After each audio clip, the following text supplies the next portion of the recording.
La belle-mère soutient son fils qui maltraite sa femme. Elle dit que la femme est son propriété et qu'il a le droit de faire ce qu'il veut.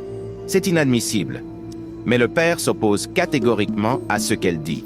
Il lui dit qu'elle a aussi une fille et qu'elle peut subir le même traitement. Mais elle dit que sa fille est bien éduquée. Et il se querelle pour ça. Elle dit qu'il n'a pas le droit de supporter sa belle-fille.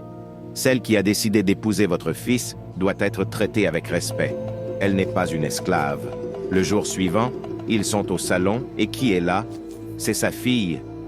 Elle lui demande ce qu'elle est son problème. Sa fille dit qu'elle ne va pas bien, que son mari l'a frappée et la maltraite, qu'il l'a tabassée. Mais elle crie qu'il a quel droit de toucher sa fille. Pourtant, c'est elle qui encourage son fils de traiter sa belle-fille comme il veut. Rien ne se perd, rien ne se crée, tout se transforme. On récolte ce qu'on a semé. Elle dit que son père et sa mère sont en vie et son mari la maltraite. Elle dit qu'elles vont retourner chez son mari et qu'il va voir. Son mari lui dit qu'elle supporte son fils de maltraiter sa belle-fille et qu'on l'a fait pareil à sa fille et pourquoi elle se plaint.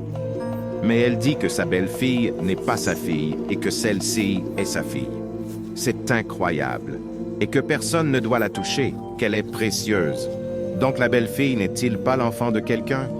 C'est très mauvais, ce raisonnement. Elle demande à sa fille d'aller chez son mari. Ne faites pas aux autres ce que vous voulez pas qu'on vous fasse. Que cela sert de leçon à plusieurs.